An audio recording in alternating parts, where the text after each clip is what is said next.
Bonjour à tous les béliers. Alors il se passera peu de choses dans votre signe durant ce mois de novembre, hormis la lune qui vous rendra sa visite habituelle en début de mois et Chiron qui stationne chez vous comme à son habitude pour le moment.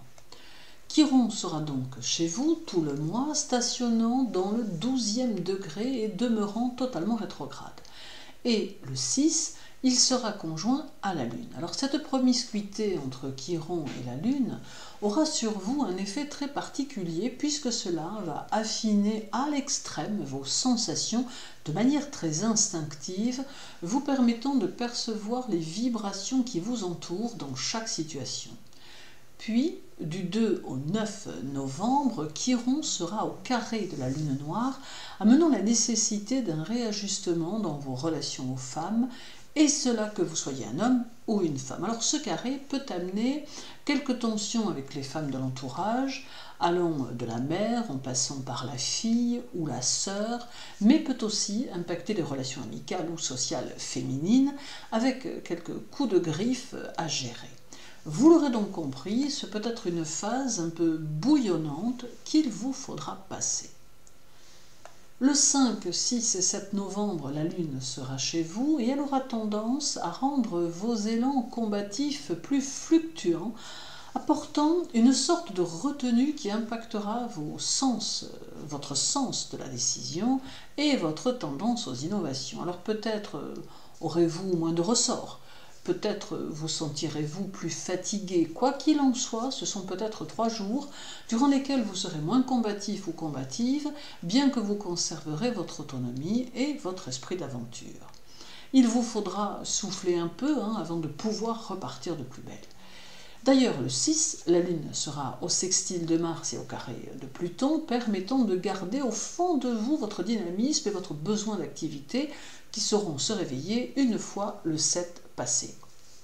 Après votre petite pause bien involontaire, vous reprendrez votre destin en main et vous repartirez sur votre chemin, prenant de nombreuses initiatives qui sauront vous faire évoluer à terme. Vous retrouverez votre mordant et votre façon d'être très directe et vous retrouverez la confiance de ceux qui vous entourent. Le carré à Pluton place la vie affective en avant avec quelques décisions à prendre, alors soit de votre côté, tout seul ou toute seule, soit avec le partenaire, comme par exemple discuter d'un projet ou de toute autre chose similaire. Votre maître Mars sera rétrograde tout le mois et stationnera dans les Gémeaux, de quoi vous apporter motivation et multiplication des idées. Alors certes, sa rétrogradation va mettre en évidence la manière dont vous avez vécu ces derniers mois, notamment dans votre façon de vouloir vous perfectionner moralement, mais également socialement ou professionnellement. Aussi, toutes les situations que vous ne serez pas vraiment parvenu à gérer devront être revues et analysées pour que cela serve votre expérience à venir. Mars rétrograde permet de réajuster ce qui ne va pas et offre ainsi une chance de repartir dans le bon sens. Toutefois, cela met aussi en évidence que vous ne devez pas accepter tout et n'importe quoi et qu'il est important de faire une sélection parmi vos relations et vos objectifs. Le 11, Mars sera conjoint à la Lune en Gémeaux, apportant plus de légèreté dans votre personnalité et faisant ressortir votre côté plus rebelle et plus incisif.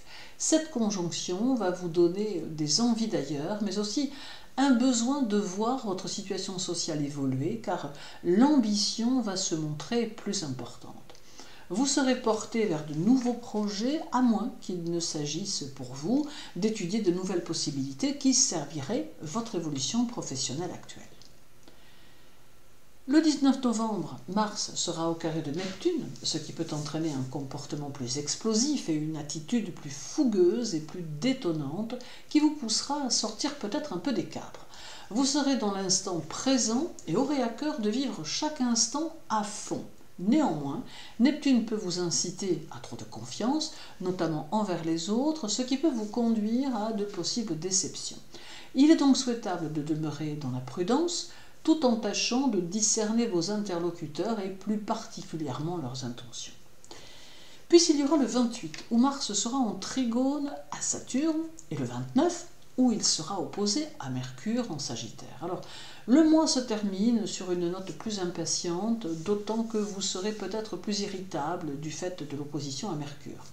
Il y aura plus d'impétuosité et une tendance plus éparpillée qui pourrait vous embrouiller un peu. Il faudra vous ressaisir, si vous vous en apercevez, car cela pourrait vous conduire au fractionnement de vos élans. Attention également à cette opposition mercurienne qui aura tendance à vous rendre moins prudent sur la route, ce qui n'est nullement une bonne chose. Le trigone à Saturne va favoriser votre vie sociale et même y apporter une certaine exaltation intellectuelle. Ce peut être pour vous le moment de poser quelques fondations nouvelles pour les mois suivants. Alors en somme, le mois de novembre va présenter quelques perturbations qui ne doivent en aucun cas vous empêcher d'avancer, car elles restent dans le cours normal des choses. Tout au plus, cela va-t-il générer un peu d'énervement, quelques contretemps, mais rien qui au final ne sera bien méchant. Votre fin d'année semble donc s'annoncer plutôt positivement et votre énergie s'appliquera à faire le reste. Merci pour votre écoute. Je vous souhaite une bonne journée et un agréable mois de novembre. Prenez soin de vous les béliers et à très bientôt.